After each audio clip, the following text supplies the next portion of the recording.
Hello fifth class student, this is your SST subject and 18 chapter और ये आपका third lecture है। आप ये लेक्चर तभी देखेंगे जब आप फर्स्ट लेक्चर कवर कर लेंगे। ओके, चलिए हम लोग स्टार्ट करते हैं। अच्छा हाँ, जो हम लोगों ने सेकंड लेक्चर में पढ़ा था वो ये पढ़ा था कि जो ब्रिटिश थे उन्होंने हमारी कंट्री के कुछ पार्ट को कैसे कैप्चर किया और क्या पॉलिसी थी उनकी, डिवाइड एंड रूल पॉलिसी थी और उन्होंने कैसे रूल किया। ठीक है, चलिए अब हम लोग पढ़ेंगे।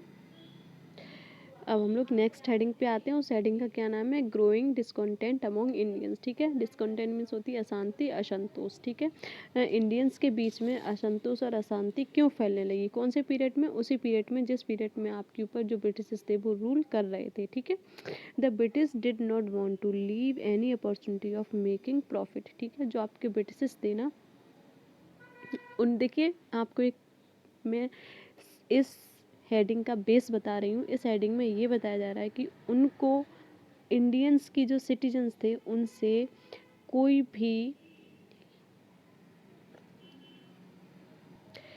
भी सिंपैथी नहीं थी और उनके मन में कोई भी दया भावना नहीं थी। उनको नहीं लगता था कि ये इंसान है, उनको प्रॉफिट कमाना है ऑन एनी कॉस्ट।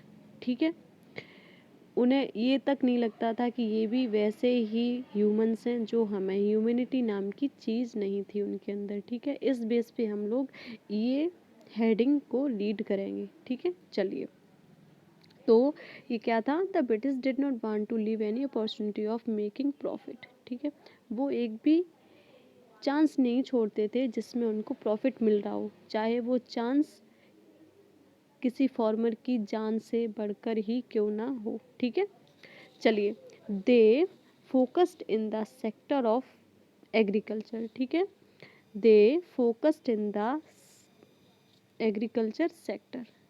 पहले उन्होंने किस पे फोकस किया, एग्रीकल्चर सेक्टर पे, क्योंकि उस टाइम ज़्यादातर लोग फार्मिंग ही करते थे। ठीक है, ज़्यादातर रॉ मटेरियल आपके फार्मिंग से ही आते थे और उस टाइम उनको लगा होगा कुछ क्रॉप्स ऐसी हैं जिनको हम कराएंगे तो हमारे पास ज़्यादा पैसे आएंगे। उनको ये मतलब नहीं है वो क्रॉप्स खाने के लिए हैं या फील्ड पे कैसा असर डालेंगी, फिर उस फील्ड में कोई और फसल होगी या नहीं होगी, डजेंट मैटर, ये उनके लिए मैटर नहीं करता था। ठीक है, उन्हें केवल पैसा चाहिए बस। चलिए they forced their farmer to grow cash crop like अफीम एंड इंडिगो। ठीक है, हाँ जी, तो पहले तो आप कैश क्रॉप समझेंगे क्या होता है। कैश क्रॉप वो होता है बेटा जो आप मेनली रुपये को अर्न करने के लिए उगाते हैं। ठीक है, तो आप जैसे कि कोई फील्ड है, आपने उसमें कोई भी फसल की और उसे आपने कल्टीवेट किया एंड देन आप उसे बेच आए और रुपए ले आए। ठीक है, ये होता है कैश क्रॉप। ठीक है, जैसे अफीम एंड इंडिगो। अफीम क्या था उस टाइम बेटा, ये जो अफीम था वो या तो आप एक तरीके का तंबाकू मान लो या फिर ये ऐसी कोई चीज़ नहीं थी, फूड क्रॉप नहीं थी। ठीक है, ये कैश क्रॉप थी बेटा जिसका यूज हम कुछ ड्रग्स बनाने में कर सकते थे। ठीक है, ऐसा ही कुछ था। चलिए और नेक्स्ट आपकी क्रॉप थी इंडिगो यानी नील की खेती, जो आपको कलर बनाने में हेल्प उस टाइम करती होगी। These crops were then about at very low price by the British and sold in foreigner lands at high prices। ठीक है, क्या करते थे, पहले तो फोर्स करते थे कि आप इनको ही उगाएंगे, जबकि जो आपकी अफीम और इंडिगो है ना, ये बहुत हार्म करती थी उस फील्ड को जिस फील्ड में इनको उगाया जाता था। चलिए और क्या करते थे वो, इनको बहुत ही फार्मर से लो प्राइस पर खरीदते थे। अब कोई रोकने वाला भी नहीं है क्योंकि रूल भी वही कर रहे हैं, नियम वो बना रहे हैं, टैक्सेस लॉ वो बना रहे हैं, पॉलिसी वो बना रहे हैं, तो उन्हें कोई रोकने वाला था नहीं। अगर वो 1 रुपया देंगे तो आपको वो भी रखना पड़ेगा, 100 रुपये देंगे तो आपको वो भी रखना पड़ेगा। ठीक है, आपके पास कोई चॉइस है ही नहीं, मतलब उस टाइम फार्मर के पास कोई चॉइस नहीं थी, तो ये बहुत ही लो प्राइस पर खरीदते थे और अदर कंट्रीज़ में जाकर, जो आपके फॉरेन कंट्रीज़ हैं ना, उनमें जाकर ये बहुत ही हाई प्राइस पर इनको बेचते थे जाकर, और इससे क्या करते थे वो, इससे मुनाफा यानी प्रॉफिट लेते थे। ठीक है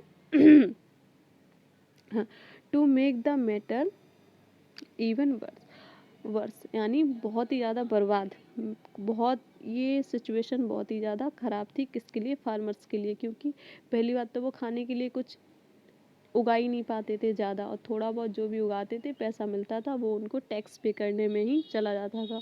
पहले फार्मर जो थे उनको पता है जो रूल करते थे उन लोगों को हर चीज़ में गिफ्ट देना पड़ता था, चाहे वहाँ पर किसी की डेथ हो जाए तो आप फार्मर्स को वहाँ पर कोई गिफ्ट लेके जाना है, ठीक है। और अगर किसी की बर्थ है, जब किसी की बर्थ हुई है तो वो जाकर तो गिफ्ट देना है, मतलब हर एक ओकेज़न या कोई सैड मोमेंट है वहाँ पर इनको कुछ ना कुछ लेके जाना होता है, जैसे नजराना बोलते हैं। चलिए, the farmer had to pay her taxes as a result the Indian farmer become very poor, ठीक है। उनको बहुत सारे टैक्स देने पड़ते थे, गिफ्ट्स देने पड़ते थे, और उनको जो क्रॉप्स होती थी उसके बदले में उनको अर्न होता ही नहीं था, कुछ रुपए भी नहीं मिलते थे, तो इनकी जो कंडीशन है वो बहुत ही ख़राब होती चली गई। चलिए आगे पढ़ते हैं। In India handloom industry suffer the same fate as the agriculture, ठीक है।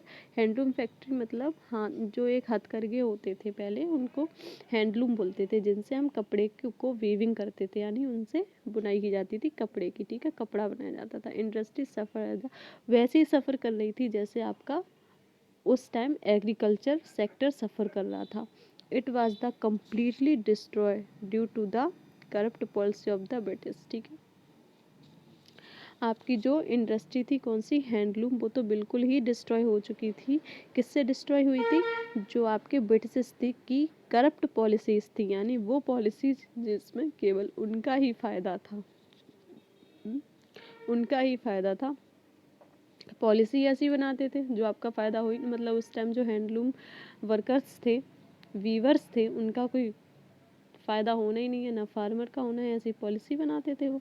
Silk and cotton grower were forced to sell their product to British at very low prices, ठीक है।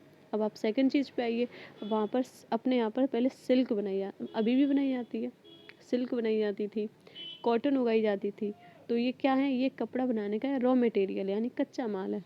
तो ये क्या होता था, ब्रिटिश बोलते थे कि आप हमें अपना जो ये प्रोडक्ट है वो आप हमें लो प्राइस पर दीजिए, और उन्हें देना पड़ता था। और जब वो लो प्राइस पर लेकर वो अपनी कंट्री में ले जाते थे और वहाँ पर वो कपड़ा बनवाते थे, और उसी कपड़े को हमारी इंडिया में आकर हाई प्राइस पर सेल करते थे। चलिए, these were then sent the Britain were cloth were manufactured and sent back the Indian for sale at high price, ठीक है। समझ में आया, हाई प्राइस पे बेचते थे।